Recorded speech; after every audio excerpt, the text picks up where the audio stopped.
All right. Well, I'm in Philly here. We're doing Aussie Week Part 2.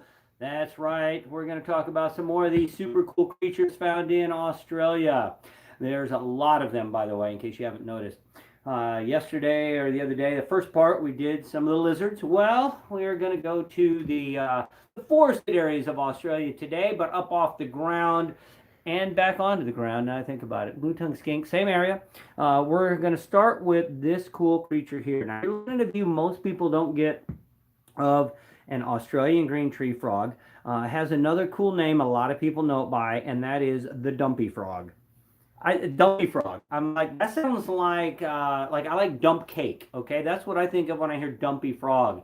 I'm like, somebody's like, hey, what is that? It's a frog. It's a dumpy frog. Maybe they're found at the dump. I don't know. In any case, it is a tree frog. So if you look closely at the toes here, you can see they're round little pads that stick right to the plastic here. They're very, very sticky. I'm all over on there when he wants to. Look at that. He's like, hey guys, I can move over to here and move over to here. He's showing off right now for you how well he can move on nice, smooth plastic. And of course, this works well if you live in trees because sticking to the trees makes it easier to, well, climb around the trees, right? Well, that's the bottom of it. You can see how it is that it sticks to the trees. But let's get him out and let's look at the top of the tree frog here. Hi, buddy. You coming on out? You can come out and say hi? Okay. Come on over here. Nope, wait. Oh, well, all right. You can sit right there. That's one way to do it. Yeah. So here's a little bit better view of the dumpy frog. The dumpy frog being a tree frog. Oh, okay. Hi. I'm a pirate, an Australian pirate. We don't have parrots. We have tree frogs on our shoulders. Actually, they do have very better things there to use, but this is the awkward view that we like for showing animals. Yeah. So here's the tree frog. I'll just stand here and look the other way and talk about tree frogs. So the dumpy tree frog you see is pretty good size. These guys can get up to about 5 inches. This one's not quite full grown yet. I have no idea how old this one is, but it is an adult. You see, these things will live up to 16 years. That's pretty good, right, for a frog. Now, of course, being a frog, they're an amphibian. And remember, amphibians live some of their life in the water, some of their life on land. And so the tree frog lays its eggs in a little lake, in a pool, and it'll usually lay anywhere from 200 to maybe 2,000 eggs. Yeah, I know that's like an 1,800 egg difference there, but it really depends on a lot of variables: the age of the female, the size of the female, how much water is in the area, and a lot of different things, amount of food that's in the area, and so on. But let's say it lays 500 eggs, which is pretty good. Those eggs then, of course, hatch into tadpoles that swim in the water like little fishes, and they live the fishy life, breathing water. And of course, then metamorphose into a frog that then not only climbs out of the water, but climbs up the trees. They do also stick to rocks, which works out pretty well. But they can, where are you going? Okay, so there's a tree frog. Why don't you come over to, well, you're going to walk over to that side. There we go. Okay. It's just me hanging out with my tree frog. This is how, I binge Netflix right here. I just sit there and, watch with my frog on my shoulder. And not really. And it's nice because if the bug comes into my face, it's a frog. It eats bugs, right? Yeah. And they do eat bugs. Now, as big as they are, they like to eat bigger bugs. They're not out there eating little mosquitoes, all right? They like to eat things like crickets and katydids and things like that. And, of course, that works out very well that it's out there eating all of these bugs. Being up in the trees, of course, a lot of the bugs go to the trees. And you get the idea. They look just like that. Yeah. So you can imagine right now, if you're a bug and that's the view looking at you, you're not going to last very long because they shoot that tongue out and grab you and eat you. And of course, that's not good if you're a bug. That's why we're not bugs. We're humans. And we eat frogs. Yeah, no, we don't really. Yeah. Well, the French eat frogs. A lot of people eat frogs, but not tree frogs. And Australians, they don't really like the green tree frogs much, I don't think. So, in any case, they are very vocal. And these guys will make noise, especially the males. They like to sit up in the trees and call for the females, and they make a lot of noise. It's really cool to be out. They are nocturnal usually. They kind of come out during the day, but usually they like to go hide during the day up into some leaves out of the way in a nice little area and kind of wet and slimy. That's because It is wet and slimy. If you were to the back of it, it's actually on the sticky side, kind of like, where are you going there? Kind of like rubber, like you can touch it and boop, oh, oh, there. Although sticky feet are very, very helpful though. Yeah, but because where they live, they can be up in the trees where there's a lot of humidity, there's a lot of dew up there and stuff, and they can stay moist. They will come down to the water to get wet, and there we go. There's a cute view right there of the tree frog. There we go. I think he's pretty cool. So you can, it's kind of sticky. See how my finger sticks to that? Yeah, it's kind of like what? Oh, okay. So this is the tree frog climbing on the wild man ear. That's interesting. And it feels really weird. I'm getting goosebumps on my arm now. Yeah, that's great.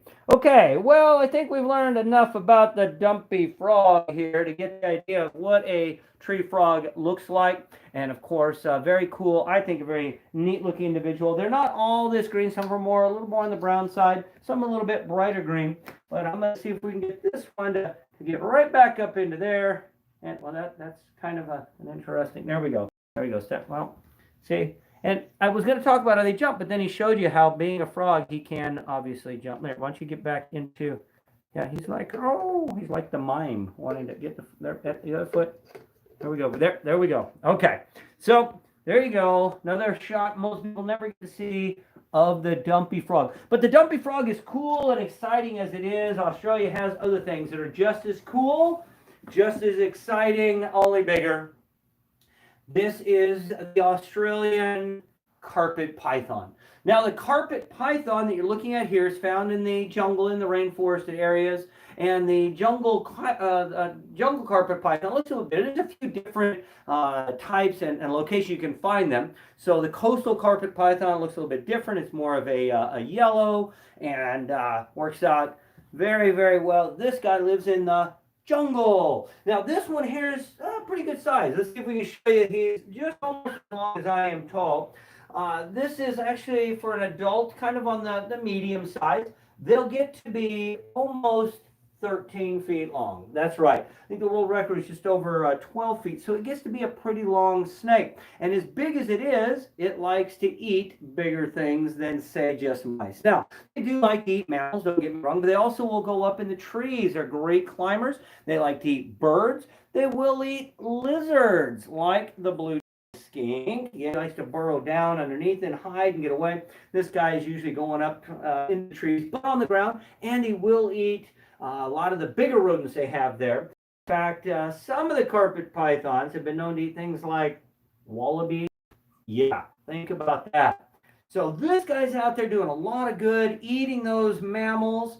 There we go. This one here, by the way, is a female. Now, there's not really a way to tell the males and females apart just by looking at them. You actually have to do what's called a probing, and we won't get into that. Maybe we'll do that some other episode. And that's how you can tell with most snakes.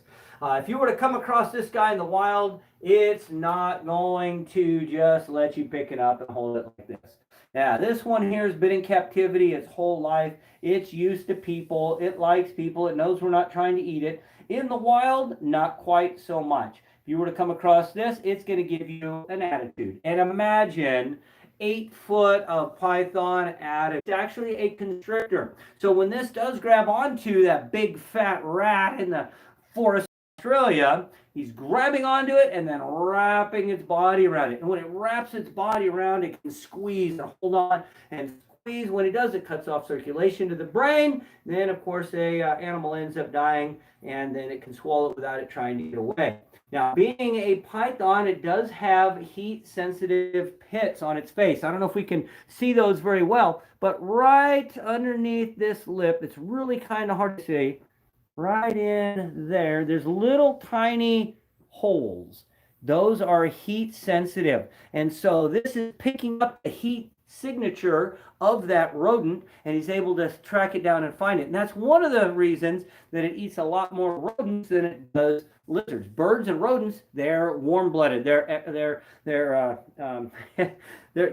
temperature is always the same. Now, okay, Like a bird will have a different body temperature than that bird, which is different from that rat, but it's constant. They can control that. And so if you're a 98-degree human, that's our normal body temperature, and we're sitting out in 85-degree weather, we're noticeable. But a lizard sitting in that 85-degree weather is going to be 85 degrees, so they're going to blend in.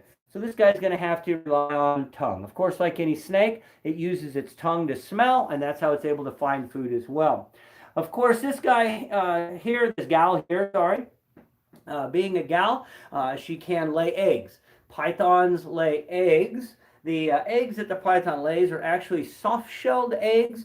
They're not like a bird egg, it's nice and hard shell. They're kind of leathery. And with the carpet python, when the mom lays the eggs, she then stays with those eggs. She'll lay about 10, maybe 15 eggs or so. There's some that have had more, but usually it's about that, about a dozen, if you will. And she'll lay those eggs, and then she's going to stay with them. She can actually control the temperature a little bit of those. It's grabbing on pretty good here. Yeah, that's kind of grabbing my belt loop there. Can't really. How you doing? Yeah. Okay. Yeah. That means we're friends. Yeah. That's what friends do. They grab onto each other's belt loops and hold on, right? Yeah. So she's going to lay these eggs down there. She's going to stay with them. She can shake a little bit, creating a little bit of heat if necessary. She can move off the eggs and on them to help regulate the temperature a little bit, but not a lot. Not like a bird who can produce a lot of heat for them. But this snake will live to be about 20 years old. This particular one, I don't know how old it is. I've had this one, probably close to 10 years now. Maybe not, maybe more like 5 now that I think about it. But it's a very, very nice snake, very good snake to have. Once again, not something you want to walk up to and pick up if you were to find it in the forests of Australia. But it is nonetheless a very cool creature. And I think pretty impressive, more so on the pretty side. Don't you think that's a beautiful, beautiful snake right there? Yeah. So the carpet python and the dumpy frog, definitely cool thing that they have in the forested areas of Australia. And of course, very interesting creatures to have. So with that being said, I think that we'll go ahead and wrap this up. Don't forget, Friday, we're doing Australia. Yeah, if you haven't looked yet out on the YouTube with the cover picture, you might want to, because we're going to go with a very strange and interesting and I think straight out comical creature, but it's also very cute. Yeah, we're going to talk sugar gliders. That's right. The sugar glider is a marsupial that lives in Australia. That makes it very interesting and very different. And it makes a funny noise. It does funny things. And it does it all while looking super cute. So Friday, we're going to finish up Australia by talking about the little flying squirrels that aren't really flying squirrels. And it's going to be a lot of fun. We can't do the sugar glider and the carpet python in the same show because, well, carpet pythons eat sugar gliders, so that doesn't end well. Yeah. Well, I do want to thank you guys for tuning in. Thank you again to Abiding Impression for doing our merch. If you haven't been over to get your Wildman Phil swag, check out wildmanphil.shop and pick up whatever you want out of there sent to you. And also, we do thank, again, Brave Wilderness for their continued support. Coyote Peterson, Mark, Mario, and all those guys, always there for us, helping us out. And I do want to mention Overwatch Designs, a veteran-owned and operated company that has been helping us out with stickers and other such things. So thank you to everyone who's been helping out. Thank you to everyone taking advantage of the virtual tip jar. And hopefully you enjoyed all of these cool Aussie animals from the land down under.